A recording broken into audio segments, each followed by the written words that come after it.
اور صرف یہاں محبت رب یہ نہیں فرماتا کہ ہم محبت کریں گے اور تمہیں اپنا محبوب بنا لیں گے. فرمایا اس کے بعد اللہ نے فرمایا وَيَغْفِرْ لَكُمْ ذُنُوبَكُمْ، فرمایا جتنے تمہاری غلطیاں کوتاہیاں ہیں نا وہ بھی تمہاری معاف کر دی جائیں، سب گناہ معاف کر دیے جائیں گے. اس کو اگر میں اقبال کے ایک شعر کے اندر اس کا معنی کرنا چاہوں اس آیت کریمہ کا تو یوں ہوگا کہ کی محمد سے وفا تو نے تو ہم تیرے ہیں، یہ جہاں چیز ہے کیا لوح قلم تیرے ہیں. اقبال تو 4 قدم آگے چلا گیا. اقبال کہتا ہے صرف وہ گناہ معاف نہیں کیے جائیں گے، صرف تمہارے دعوے کو سچا نہیں کیا جائے گا، صرف محبوب نہیں بنایا جائے گا، فرمایا محبوب بنانے کے بعد پھر ساری کائنات کا اختیار بھی تمہیں عطا کر دیا جائے. پھر زمین پہ کھڑے ہو کے تم لوح محفوظ پر جو چاہو گے لکھو گے، جو چاہو گے مٹا دو گے. یہ بھی اللہ آپ کو اختیار عطا فرمائے دے گا. یہ کب ہوتا ہے؟ شرط وہی ہے کہ تمہیں پہلے اپنے آپ کو بارگاہ مصطفیٰ میں جھکانا پڑے، تمہیں اپنے آپ کو شہر مصطفیٰ میں دربار مصطفیٰ میں بیچنا پڑے. فرمایا تب جب تم دربار مصطفیٰ میں اپنا سودا کر دو گے، فرمایا اس بکنے کے بعد پھر ہم ساری کائنات کا اختیار و اقتدار تمہیں عطا کر دیں گے. تو عزیزان محترم یہاں جو آج کا موضوع ہے وہ بڑا اہم ہے کہ یہاں اللہ نے ہمیں حضور کی اتباع کرنے کا حکم دی. حضور کی اتباع کرنا ہی دین ہے. دین نماز، روزہ، حج، زکوٰۃ، جہاد، ارکان خمسہ کو دیکھیں. اس کے بعد آپ جتنی بھی دینی امور ہیں ان کو دیکھیں، دنیاوی امور ہیں جو دین کے تحت ان کو دیکھیں تو ٹوٹلی سارا دین جو ہے وہ مصطفیٰ کی سیرت کا نام. حضور نے جو کہا وہ دین ہے، حضور نے جو کیا وہ دین ہے.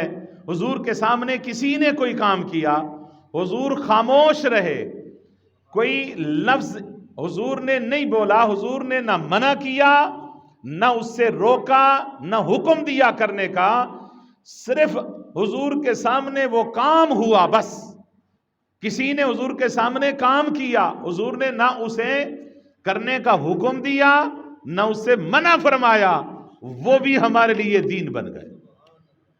اس لیے آقا علیہ الصلوۃ والسلام کی احادیث مبارکہ کی جب قسمیں محدثین لکھتے ہیں تو اس میں یہ بھی قسم ہے حدیث کی، حضور کی ایک ہے قولی حدیث جو حضور نے اپنی زبان سے ارشاد فرمایا، ایک ہے فعلی حدیث جو حضور نے زبان سے تو نہیں فرمایا، حضور نے اپنے وجود سے اس پر عمل کیا، عمل کر کے دکھایا، وہ فعلی حدیث بن گئی. ایک ہے تقریری حدیث جس کو کہتے ہیں. تقریری حدیث وہی ہے حضور کے سامنے جو کوئی کام ہوا حضور نے نہ منع کیا نہ حکم دیا، وہ بھی حدیث بن گئی، وہ بھی دین کا حصہ بن گئی. کئی کام شریعت کے ایسے ہیں جو حضور نے نہ کیے ہیں نہ حضور نے حکم دیا ہے، وہ کام ایسے ہیں جو حضور کے سامنے صحابہ نے کیے اور آقا علیہ الصلوۃ والسلام نے اس سے منع نہیں فرمایا تو وہ کام دین بن گئے. اب کوئی عالم، کوئی مسئلہ، کوئی فرقے والا اس کو رد نہیں کر سکتا جو حضور کے سامنے کام ہو گیا. تو آقا علیہ الصلوۃ والسلام کی سیرت طیبہ مکمل دین ہے. اور صرف آقا علیہ الصلوۃ والسلام نے ہمیں دینی امور یا مذہبی امور کو سمجھانے کے لیے اپنی سیرت نہیں عطا فرمائی، بلکہ آقا علیہ الصلوۃ والسلام نے دنیاوی کام کو سر انجام دینے کے لیے اپنی سیرت طیبہ عطا فرما دی. ہر وہ کام جو دین سے تعلق رکھتا ہے یا وہ دنیا سے تعلق رکھتا ہے، عبادات کا ہو یا معاملات کا معاملہ ہو، یہ نہیں ہو سکتا کہ اس میں آقا علیہ الصلوۃ والسلام نے ہماری تربیت نہ فرمائی. ہر وہ کام جو دنیا کا ہے یا دین کا ہے، ہر دنیاوی اور دینی کام کے لیے میرے مصطفیٰ نے ایک سیرت عطا فرما دی. حضور نے کام کرنے کا حکم دیا، کس طرح سر انجام دینا ہے، کس طریقے سے سر انجام دینا ہے. شریعت دنیاوی امور کو بھی اور دینی امور کو بھی، معاملات کو بھی اور عبادات کو بھی جلد بازی کے ساتھ، بھاگ دوڑ کے ساتھ، ہنگامہ آرائی کے ساتھ سر انجام دینے کو ناپسند کرتی. اور آقا علیہ الصلوۃ والسلام نے اس کو سخت ناپسند فرمایا، چاہے وہ دنیاوی امور ہوں چاہے وہ دینی امور ہوں. چاہے وہ معاملات ہوں چاہے وہ عبادات ہوں، تو آقا علیہ الصلوۃ والسلام نے ہر اس کام کو ناپسند کیا ہے جس میں جلد بازی ہو، جس میں مطلوبہ تقاضے پورے نہ کیے گئے ہوں۔ ایسے کام کرنے کو آقا علیہ الصلوۃ والسلام نے سخت ناپسند فرمایا ہے۔ حضور نے اپنے وجود مسعود اور سیرت طیبہ سے حضور نے دنیاوی اور دینی معاملات اور عبادات کو، ہر کام کو اطمینان کے ساتھ، تسلی کے ساتھ، تعدیل ارکان کے ساتھ خود بھی سر انجام دیا، اور حضور صلی اللہ علیہ وسلم نے صحابہ کی بھی اس نہج پر تربیت فرمائی، اور صحابہ کو بھی اسی طریقے سے حکم دیا کہ ہر وہ کام چاہے اس کا تعلق دین سے ہو یا دنیا سے ہو، فرمایا اس کام میں شائستگی ہونی چاہیے، اس کام میں ترتیب ہونی چاہیے، تسلی کے ساتھ، اطمینان کے ساتھ کرنا چاہیے۔ شریعت کسی کام کو بھاگ دوڑ اور جلد بازی کے ساتھ کرنے کا نہ حکم دیتی ہے نہ پسند کرتی۔ آقا علیہ الصلوۃ والسلام کی سیرت طیبہ کو اگر دیکھیں تو حضور صلی اللہ علیہ وسلم کی سیرت طیبہ میں ایسے کثیر آقا علیہ الصلوۃ والسلام کی مثالیں ملیں گی جس میں سرکار دو عالم صلی اللہ علیہ وسلم نے دنیاوی امور کو بھی اور دینی امور کو بھی، یعنی معاملات کو بھی اور عبادات کو بھی تسلی کے ساتھ، اطمینان کے ساتھ ادا کرنے کا حکم عطا فرمایا ہے۔ آپ خود اندازہ کر لیں کہ اگر عبادات کو دیکھ لیں، ویسے تو آقا علیہ الصلوۃ والسلام نے دینی امور کو بھی ایک نظم کے ساتھ ادا کرنے کا حکم دیا ہے۔ جب آقا علیہ الصلوۃ والسلام کے سامنے کوئی دنیاوی کام کیا جاتا، جلد بازی کے ساتھ کیا جاتا، حضور اس کو ناپسند فرماتے تھے۔ تو جب دنیاوی کام کو بغیر ڈھنگ کے کیے کو حضور ناپسند فرماتے تھے، خود اندازہ کریں جو اللہ کی عبادات ہیں، بندگی ہیں، اس کو جلد بازی میں کس طرح حضور پسند فرما سکتے ہیں؟ تو آقا علیہ الصلوۃ والسلام نے عبادات کے حوالے سے، آپ نماز کو دیکھ لیں تو عبادات میں سے سب سے زیادہ حضور کی جو پسندیدہ عبادت ہے وہ نماز ہے۔ حضور کے سب سے پیاری جو عبادت ہے وہ نماز ہے، کیونکہ نماز میں عجز و انکساری کی انتہا ہے۔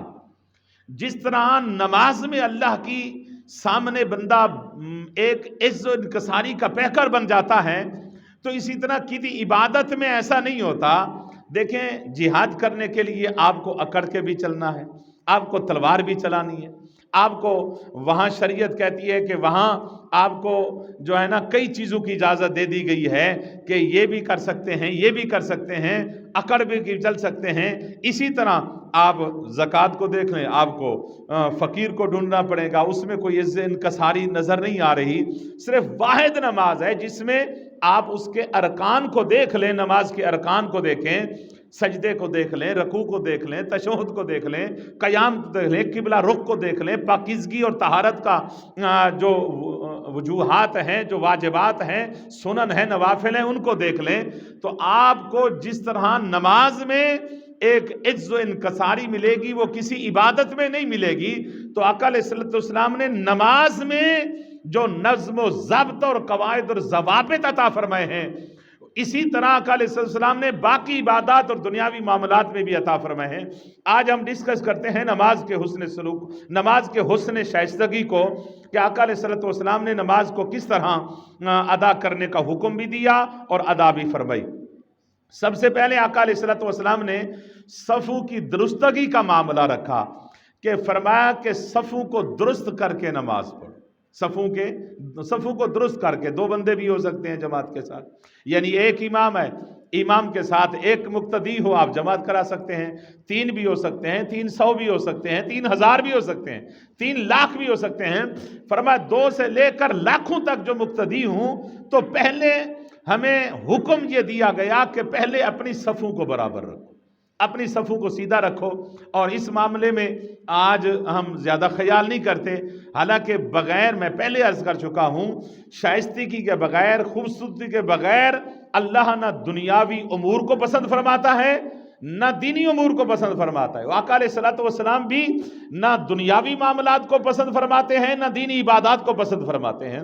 بعض اوقات ایسا بھی آیا کہ ایک شخص نے حضور کے سامنے نماز پڑھی، حضور نے فرمایا ارجع فصلی فإنک لم تصلی، جا واپس چلا جا، تو نے نماز نہیں پڑھی، نماز دوبارہ پڑھ۔ اس نے پھر نماز ادا کی، پھر حضور نے فرمایا ارجع فصلی فإنک لم تصلی، چل واپس جا نماز پڑھ، تو نے نماز نہیں ادا کی۔ پھر وہ گیا، تیسری بار بھی گیا، اس نے عرض کیا حضور کیوں نہیں؟ فرمایا کہ تیری تعدیل نہیں ہے، تیرے شرائط کے ساتھ نماز نہیں صحیح ادا کر رہا۔ اس نے عرض کیا حضور مجھے نماز کی تلقین فرمائیں اور نماز کی تربیت دیں اور نماز کے طریقہ پڑھنے کا سکھائیں۔ تو پھر حضور نے اس صحابی کو نماز پڑھنے کا طریقہ عطا فرمایا۔ جب آقا علیہ الصلوۃ والسلام نے خود ایک صحابی کو نماز لوٹانے کا حکم دے دیا تو معلوم ہوا تعدیل ارکان جو ہیں، جس کو فقہا تعدیل ارکان کا نام دیتے ہیں، یہ اتنی اہمیت کے عامل ہیں۔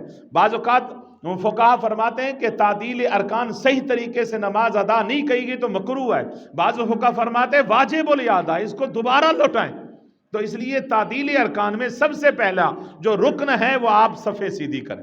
آقا علیہ الصلوۃ والسلام نے اس کی خود پابندی بھی فرمائی اور آقا علیہ الصلوۃ والسلام نے اس کا حکم بھی عطا فرمایا۔ حضرت سیدنا ابو سعید رضی اللہ تعالیٰ عنہ صحابی رسول ہیں، ابو مسعود، وہ کہتے ہیں کہ ہم نماز پڑھ رہے ہوتے، آقا علیہ الصلوۃ والسلام آتے ہمارے کندھوں کو پکڑ لیتے اور کندھوں کو پکڑ کر آقا علیہ الصلوۃ والسلام فرماتے ہیں کہ اپنی صفوں کو سیدھا رکھا کرو، کیونکہ جو صفیں ہیں جب تک سیدھی نہیں ہوں گی اس وقت تک تمہاری نماز بھی نہیں ہوگی۔ فرمایا اقیم الصف فإن صلاۃ الصف، فرمایا فإن اقامت الصف حسن فی الصلاۃ، فرمایا کہ یہ جو اقامت ہے نا صفیں سیدھی کرنا، فرمایا یہ نماز کا حسن ہے، اگر آپ صفیں سیدھی نہیں کریں گے تو اس وقت تک آپ کی نماز نہیں ہوگی۔ بعض فقہا نے فرما دیا یہ تعدیل ارکان میں شامل ہیں۔ تو پہلی شرط کیا ہے کہ آپ نے صفوں کو برابر رکھنا ہے۔ پہلی صف جب تک مکمل نہ ہو آپ دوسری صف نہیں بنا سکتے۔ حکم یہ ہے کہ پہلی صف، آقا علیہ السلام نے ایک حدیث میں حکم دیا، فرمایا جس نے آگے کسی صف میں جگہ دیکھی کہ جگہ خالی تھی اور وہ صفوں کو چیر کے اگر اس صف کو مکمل کر دے، تو جس طرح وہ صفوں کو چیر کے صف کو مکمل کرے گا، میں بھی قیامت والے دن صفوں کو چیر کے اس کو ڈھونڈ کے جنت میں لے جاؤں گا۔ اور ہم کوشش کرتے ہیں جہاں جگہ ہو وہاں کھڑے ہو جاتے ہیں۔ بعض اوقات امام کہتے ہیں بھی اندر آ جاؤ، ہم کہتے ہیں نہیں جی ہم باہر کھڑے ٹھیک ہیں۔ جب تک ہماری صفیں، فقہا فرماتے ہیں جب تک پہلی صف مکمل نہ ہو اس وقت تک آپ دوسری صف میں نہ کھڑے ہوں۔ آپ اکیلے ہیں، آپ فقہا فرماتے ہیں آپ نماز نہ نیت کریں، یا تو آپ کسی نمازی کا انتظار کریں۔ آپ کو نظر آ رہا ہے کہ وضو کر کے وہ پہنچنے والا ہے، وہ پہنچ جائے گا، آپ کی رکعت میں شامل ہو جائے گا، تو آپ نیت نہ کریں، اکیلے نہ کھڑے ہو۔ اگر آپ کو امید نہیں ہے کہ پیچھے کوئی نہیں آ رہا، نظر نہیں آ رہا، تو آپ پھر اگلی صف میں دیکھیں کوئی پڑھا لکھا، کوئی شریعت کو سمجھنے والا شخص کھڑا ہے، اس کو پیچھے کھینچیں، اپنی صف میں کھینچیں، تاکہ وہ دو بندے ہو کے صف میں کھڑے ہوں، اکیلے نہ ہوں۔ اگر آگے بھی کوئی بندہ ایسا نہیں ہے کہ جو مسئلہ جانتا ہو، یہ نہ ہو کہ وہ لڑ پڑے، ہم اس کو ہاتھ لگائیں، وہ ہمارے ساتھ گلے بڑھ جائے، تو اگر ایسا بھی نہیں ہے، پیچھے آنے والا بھی کوئی نہیں ہے، رکعت جاتی ہے تب اسے فقہا نے کسی قسم کے اجازت دے دی ہے کسی حکم کے تحت، ورنہ حکم ہے کہ آپ نمازی کا انتظار کریں جب تک نماز پہلی صف مکمل نہ ہو دوسری صف مکمل نہ کریں۔ فرمایا ایک صف ہو، دو صف ہو، اس صف کو پورا کرنے کے لیے آقا علیہ الصلوۃ والسلام نے حکم فرمایا۔ حضرت ابو بکرہ ایک صحابی رسول ہیں، بخاری شریف کی حدیث ہے، حضرت ابو بکرہ فرماتے ہیں کہ میں نماز میں آیا، وضو کر کے نا مسجد میں آیا، دیکھا کہ امام رکوع میں تھا، حضور رکوع میں تھے، حضور جماعت فرما رہے تھے، میں نے آ کے مسجد میں رکوع کر دیا، اور رکوع کرتے کرتے نا رکوع کی حالت میں چلتے چلتے نماز کی صف میں آ گئے۔ رکوع میں نے اکیلے کیا، جہاں مسجد میں داخل ہوا میں نے یہ فکر تھی، مجھے خوف تھا کہ کہیں میں اگر صف میں جا کے رکوع کرتا ہوں میری رکعت نہ چلی جائے۔ تو جب نماز کے بعد حضور کے سامنے اس کا ذکر ہوا تو حضور نے فرمایا زادک اللہ حرصا ولا تعد، فرمایا کہ اللہ تعالیٰ تیرے حرص کو سلامت رکھے، مزید بڑھائیں، آج کے بعد یہ کام آئندہ نہیں کرنا، آج کے بعد آئندہ نہیں کرنا۔ ایک نظم ہے، ایک ضبط ہے نماز کا، اسی طریقے سے تم نے نماز پڑھ لی۔ تو اس لیے عزیزان محترم یہ چیزیں ہمیں بچوں کو بھی سکھانی چاہیے، ہمیں دوسروں کو بھی سکھانی چاہیے، خود بھی سیکھنی چاہیے، کہ تاکہ نماز کا جو حسن ہو وہ صحیح طریقے سے، اس میں یہ نہیں ہے کہ صرف ثواب زیادہ ہوگا، اس میں ایک معنوی طور پر برکتیں تو ہیں اس میں، اللہ نے اس کی برکتیں بہت ساری رکھی ہیں۔ اس میں معنوی طور پر برکتیں اور فضیلتیں بھی ہیں، لیکن ایک ظاہری طور پر بھی کوئی حسن اور خوبصورتی نظر آتی، دلکش نظارہ نظر آتا ہے کہ صفیں کسے سیدھی کرے ہیں۔ ایک میسج ہے عالمی دنیا کو، دوسرے کو، ہم جب ایک امام کے پیچھے، جو ایک امام ہے ہم میں سے ہے، ہم اس کے پیچھے اتنے صف بستہ ہو کے کھڑے ہیں، تو جب رب نے اپنے دین کے لیے بلا لیا تو ہماری اس وقت نظم و ضبط کا عالم کیا ہوگا۔ تو اس لیے ہمیں سب سے پہلے آقا علیہ السلام نے نماز کے لیے جو ترغیب بتائی، صفوں کے لیے تعدیل ارکان کو بھی اسی لیے حکم خشوع خضوع کے ساتھ نماز پڑھنا۔ اللہ تعالیٰ نے بار بار قرآن مجید فرمایا فَعْبُدُوا اللَّهَ مُخْلِصِينَ لَهُ الدِّينَ، فرمایا اللہ کی عبادت کرو خالص بن کر۔ ایک صحابی کو حضور نے دیکھ کر فرمایا صحابی چاہے عبادت تھوڑی کی کر لیکن اخلاص کے ساتھ، جو اخلاص کے ساتھ کی جاتی ہے نا عبادت۔ دیکھیں نا جی، آپ نے 100 رکعتیں پڑھ لی، اس کا تعدیل ارکان کا خیال نہیں کیا، یعنی سجدے، رکوع، قوما، تشہد کا آپ نے خیال نہیں کیا، آپ نے 4 رکعتیں نماز پڑھی صحیح تعدیل ارکان کے ساتھ ادا کرتے ہوئے، تو وہ 4 رکعتیں آپ کی 100 رکعتوں پر بھاری ہو جائیں گی۔ اللہ ہماری مقدار کو نہیں دیکھتا، اللہ ہماری عبادت کے معیار کو دیکھتا ہے۔ اللہ کے ہاں مقدار نہیں دیکھی جاتی، اللہ کے ہاں معیار دیکھا جاتا ہے، اخلاص دیکھا جاتا ہے۔ ہمارے لمبے سجدوں کو نہیں دیکھتا، لمبے قیام اور رکوع کو نہیں دیکھتا، اللہ ہمارے دل کے جذبے اور کیفیت کو دیکھتا ہے۔ ورنہ اگر زیادہ لمبے رکعتوں کو دیکھا جاتا، صحابہ کرام کوئی ساری رات شب زندہ دار نہیں تھے کہ ساری رات عبادت کرنے والے تھے۔ صحابہ کرام وہ پوری دہر، پورے زمانے کے روزے رکھنے، پوری زندگی کے روزے رکھنے والے نہیں تھے، پھر بھی ان کے ایک سجدے ہمارے سجدوں سے بھاری کیوں ہو گئے؟ کہ ان کے اندر اخلاص اور محبت کا جذبہ اتنا تھا جو ہم میں سے نہیں ہے۔ تو اس لیے اللہ تعالیٰ ثواب جو بڑھتا ہے نا، وہ اخلاص کی وجہ سے بڑھتا ہے، وہ نیت کی، جس کا بندے کا اخلاص میں اضافہ ہوتا جاتا ہے، اس میں ثواب میں بھی اضافہ ہوتا جاتا ہے۔ اب دیکھیں ایک بندے کے پاس 1,00,000 روپیہ ہے، اس نے اللہ کے نام پہ 1,000 روپیہ خرچ کیا، اس نے جمع پونجی 1,00,000 تھی، ساری جمع پونجی جو تھی 1,00,000 تھی، 1,00,000 میں سے اس نے 1,000 روپیہ اللہ کے نام پر غریبوں میں، مسکینوں میں یا مسجد میں، مدارس میں خرچ کر دیا۔ اور اس کے مقابلے میں ایک بندہ ایسا تھا جس کی ساری جمع پونجی 1,000 تھی، اس نے بھی 1,000 بھی اللہ کے نام پہ خرچ کر۔ 1,00,000 والے نے بھی کتنا خرچ کیا؟ 1,000 روپیہ۔ 1,000 والا جس کی جمع پونجی ساری 1,000 تھی، اس نے بھی 1,000 روپیہ خرچ دیا۔ اب مقدار تو برابر ہے نا، اس نے بھی 1,000 روپیہ خرچ کیا اللہ کے نام پر، اس نے بھی 1,000 خرچ کیا۔ اب مجھے بتائیں کہ کیا ثواب دونوں کو برابر ملے گا؟ 1,000 اللہ 1,000 نہیں دیکھے گا، اللہ اس کا اخلاص دیکھے گا۔ اس کے پاس 1,00,000 تھا، 1,00,000 میں سے اس نے 1,000 خرچ کیا، اس کے پاس 1,000 تھا، اس نے سب کچھ خرچ کر دیا۔ اس کو ثواب ملے گا 1,000 کا، اس کو ثواب ملا ساری جائیداد کو قربان کرنے کا، ساری جائیداد کو قربان کرنے کا۔ دیکھیں حضرت سیدنا ابوبکر صدیق کے بارے میں جو حدیث آتی ہے کہ اس وقت حضرت عمر کے پاس بہت مال تھا۔ جب آقا علیہ السلام نے غزوہ تبوک کا اعلان فرمایا، حضرت عمر فرماتے ہیں میرے پاس بہت مال تھا۔ صدیق پہلے خرچ کر چکا تھا، صدیق اکبر خرچ کر چکے تھے، اللہ کے دین پر مال سارا دے چکے تھے۔ میرے دل میں ہر وقت حسرت رہتی تھی کہ جب بھی کوئی معاملہ آتا ہے، جب بھی کوئی موقع آتا ہے تو صدیق پہلا نمبر لے جاتا ہے۔ اس پہلے نمبر لینے کے لیے میرے دل میں خواہش تھی کہ کبھی تو پہلا نمبر لوں گا۔ فرمایا جب غزوہ تبوک کا اعلان حضور نے کیا، یہ وہ موقع تھا کہ کیونکہ فصل تیار ہو چکی تھی، لوگوں کے پاس زیادہ پیسہ بھی نہیں تھا، تو حضور نے اعلان کر دیا، فرمایا مال بھی چاہیے، جان بھی چاہیے۔ تو جان تو ویسے ہی ہم پہلے دے چکے تھے، مال دینا تھا۔ میں گیا، گھر کا آدھا مال حضور کی بارگاہ میں رکھ دی۔ اب خوش ہو کے بیٹھا ہوں، دیکھتا ہوں صدیق اکبر اللہ کی بارگاہ میں کتنا خرچ کرتے ہیں، کیونکہ وہ مال سارا خرچ کر چکے تھے۔ صدیق جو نمبر لینے تھے آپ نے لے لیے، اب میرے نمبر لینے کی باری آ گئی ہے۔ تو حضور نے پوچھنا شروع کر دیا کہ ما اب کہتا یا عمر لے اہلے کا، عمر بتا اپنے گھر والوں کے لیے کیا بچا کے آیا؟ حضور آدھا رکھ کے آیا ہوں، آدھا آپ کی بارگاہ میں رکھ دیا، آدھا مال دین کی خاطر، دین کی سربلندی کے لیے لے آیا۔ حضور نے اپریشیٹ کیا، حضور نے شاباش دی، حضور نے دعائیں دی، برکتوں کی دعائیں دی۔ تو ایسے پوچھتے پوچھتے حضور نے سیدنا صدیق اکبر سے پوچھا کہ صدیق تو کیا لے کر آیا؟ چھوٹی سی گٹھڑی بندی تھی، عرض کیا کہ آقا جو کچھ تھا وہ سارا لے کر آیا۔ ما اب کہتا لے اہلے کا یا ابا بکر، ابو بکر بتا اپنے گھر والوں کے لیے کیا بچا کے آیا، یہاں کیا لے کر آیا؟ اب قیت اللہم اللہ و رسولہ، آقا سب کچھ لے کر آیا ہوں، فرمایا گھر والوں کے لیے، عرض کیا کہ آقا گھر والوں کے لیے اللہ اور اس کا رسول چھوڑ کے آیا ہوں، اللہ اس کا۔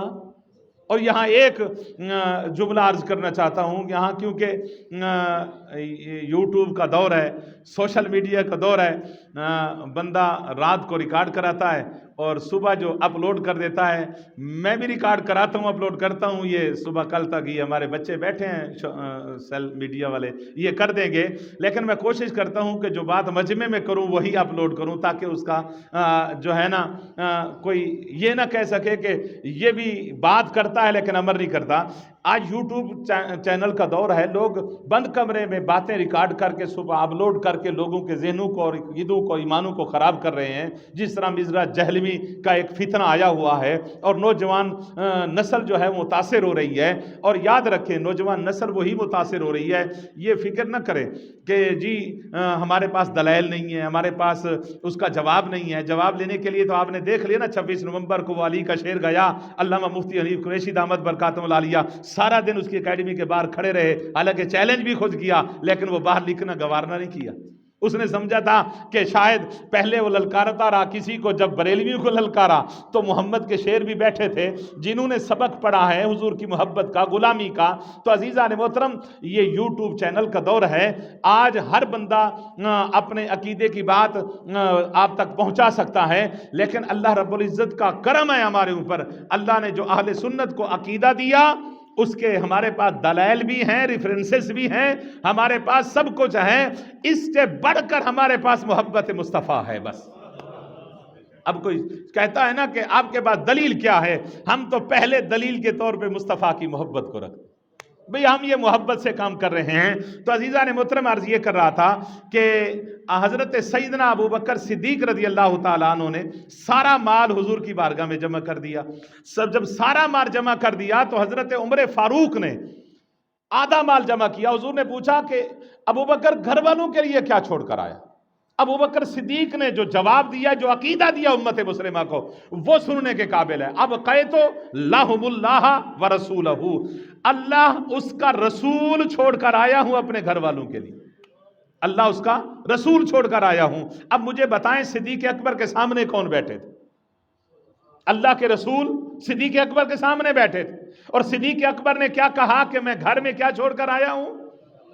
اب اس کا معنی کرے نا کہ میرے لیے میرا رب، میرے لیے میرا اللہ اور اس کا میرا رسول کافی، میرے لیے آقا اللہ اس کا رسول کافی ہے۔ یہ جملہ ملتا ہے جی میرے لیے اللہ ہی کافی ہے، یہ رسول کا کہنا یہ شرک ہے۔ میں آپ سے پوچھنا چاہتا ہوں کوئی ایک صحابی کا قول بتا دیں جس نے کہا کو میرے لیے اللہ کافی ہے۔ اللہ کی عزت کی قسم صحابہ کرام کی زندگی بھری پڑی ہے، حدیثیں اٹھا کر دیکھیں، جب بھی صحابہ کوئی بات کرتے تھے رسول کے بغیر اللہ کا اکیلے نام بھی نہیں لیتے تھے۔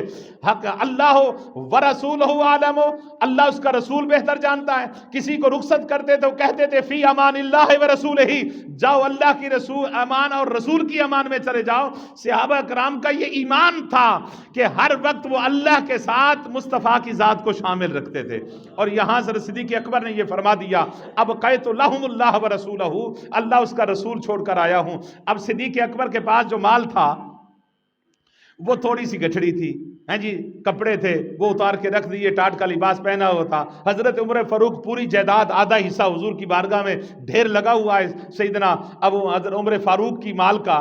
تو حضور نے حضرت سیدنا صدیق اکبر سے پوچھا حضور سب کچھ لے آیا ہوں، اگر کسی دیوار پہ کوئی سوئی بھی کھڑی تھی، کل بھی کھڑا تھا، وہ بھی میں نے نکال کے نا آپ کی بارگاہ میں رکھ دیا، جو کچھ تھا وہ سب کچھ آپ کی بارگاہ میں لے کر آیا ہوں۔ تو اللہ نے وحی بھیج دی، جبریل امین آ گئے، جبریل امین آ کر کہا کہ آقا اللہ فرماتا ہے ایک تو میرے صدیق کو سلام بھی دے دیں، ذات صدیق کے ساتھ یہ بھی پوچھیں صدیق سے، صدیق اس حالت میں یعنی ٹاٹ کا لباس پہن کر جو بیٹھا ہوا ہے اس حال میں میرے اوپر بھی راضی ہے یا نہیں ہے؟ یہ تمغہ ملا صدیق اکبر کو جائیداد کی وجہ سے نہیں، اخلاص کی وجہ سے۔ اللہ جائیداد کو نہیں دیکھتا، اللہ اخلاص کو دیکھتا ہے، اس لیے عبادات میں بھی اللہ اخلاص کو دیکھتا ہے۔ آج ہماری نوجوان نسل جس طرح اخلاص سے عاری ہو رہی ہے، اخلاص سے دور ہوتی جا رہی ہے، سب سے پہلے تو ہمیں تعدیل ارکان کو دیکھنا ہوگا، نماز کے ارکان کو، نماز کے جو تقاضے ہیں وہ پورے کرنے پڑیں گے۔ رکوع کیسے کرنا ہے، سجدہ کیسے کرنا ہے، قومہ کیسے کرنا ہے، جلسہ کیسے کرنا ہے، یہ دیکھنے پڑیں گے خشوع خضوع کے ساتھ۔ بلکہ فقہا فرماتے ہیں یہ جو خشوع خضوع کا حکم ہے نا، فرمائے یہ تعدیل ارکان، یعنی صحیح طریقے سے نماز کے ارکان کو ادا کرنا، یعنی قیام صحیح طریقے سے کرنا، قومہ صحیح طریقے سے کرنا، اطمینان و خوبصورتی کے ساتھ، وقار کے ساتھ نماز کو ادا کرنا، فرمائے یہ خشوع خضوع کے قائم مقام ہے، یہ خشوع خضوع کے قائم مقام ہے۔ اگر ہم صحیح چاہتے ہیں کہ نماز اللہ کی بارگاہ میں ہماری پسند ہو تو بھائی جو پسندیدہ طریقہ میرے مصطفیٰ نے بتایا ہے وہ ہے تعدیل ارکان، صحیح طریقے سے نماز ادا کرنا، صفوں کو صحیح کرنا، یہ بھی تعدیل ارکان میں شامل ہیں۔ اور دوسری بات ہمیں حضور نے یہ بھی تعلیم فرمائی کہ لمبی نماز نہ پڑھایا کرے۔ لمبی نماز پڑھنے کے لیے بھی حکم آ گیا کہ لمبی بعض اوقات امام نماز پڑھا رہا ہوتا ہے اور کبھی لمبی کی رات کر دیتا ہے۔ آقا علیہ الصلوۃ والسلام نے فرمایا نہیں، بلکہ حدیث پاک میں آتا ہے، ایک دن حضور نے فرمایا اذا صلی احدکم الناس فلیخفف، فرمایا تم میں سے جب بھی کوئی کسی کی امامت کرائے نا لوگوں کی، فرمایا فلیخفف، اس میں تخفیف کرے، نماز ہلکی پڑھائیں تاکہ اس میں کوئی تھک نہ جائے۔ حضور نے فرمایا فإن فیہم الکبیر والصغیر والضعیف والمریض، فرمایا اس میں ضعیف بھی ہوتے ہیں، بوڑھے بھی ہوتے ہیں، چھوٹے بچے بھی ہوتے ہیں، مریض بھی ہوتے ہیں، وہ خطا نہ جائیں۔ فرمایا ان کی طبیعت کا لحاظ بھی تم نے کرنا ہے، ان کی صحت کا لحاظ بھی تم نے کرنا ہے۔ فرمایا فَإِذَا صَلَّى وَحْدَهُ، اگر تم اکیلی پڑھو، فرمایا فَلْيُصَلِّ كَيْفَ يَشَاء، جیسے مرضی لمبے رکعتیں پڑھو۔ تو جب امام دیکھیں نا، اب ہماری طبیعت کا تقاضا بھی میرے مصطفیٰ نے کیا، فرمایا پیچھے جو کھڑا ہے حضور نے اس کو بھی دیکھا، فرمایا لمبی قرات نہ کیا کرو۔ حضرت معاذ بن جبل رضی اللہ تعالیٰ فرماتے ہیں مجھے جب حضور نے قاضی یمن کا بنا کر بھیجا تو حضور نے مجھے وصیت فرمائی، حضور نے میری تربیت فرمائی۔ فرمایا معاذ بن جبل، بات یہ ہے کہ جب سردیوں میں صبح کی نماز پڑھایا کرنا تو اندھیرے میں بے شک پڑھا دیا کر، یعنی صبح صادق ہونے کے بعد، اذان کے بعد تو بے شک جماعت کرا دیا کر، لیکن جب گرمیوں میں نماز پڑھایا کر صبح کی تو تھوڑی روشنی ہونے دیا کر۔ کیوں یا رسول اللہ؟ فرمایا کہ کیونکہ گرمیوں میں راتیں چھوٹی ہوتی ہیں، نیند پوری نہیں ہوتی۔ ایمان سے بتائیں اللہ کی عزت کی قسم میرے مصطفیٰ نے کتنا ہمارا خیال فرمایا، حضور نے کتنا خیال فرمایا، لیکن امتی کو پتہ ہی نہ ہو کہ صبح کی نماز کے لیے اٹھنا ہے یا نہیں اٹھنا۔ میں اس نوجوان سے پوچھتا ہوں جو 2 بجے 3 بجے تک موبائل دیکھتا ہے اور موبائل کو بند کرتا ہے، ایمان سے بتائیں وہ نوجوان جس نے 12 بجے 1 بجے تک موبائل دیکھا، وہ صبح کی نماز خشوع خضوع کے ساتھ پڑھ سکتا ہے؟ یا وہ پڑھتا ہے نماز؟ اس کی زندگی بھی غور کے کرے۔ اور والدین اس کے جو دیکھ رہے ہیں سارا تماشا لگا ہوا، کیا وہ نہیں جانتے کہ ہم سے مواخذہ ہوگا؟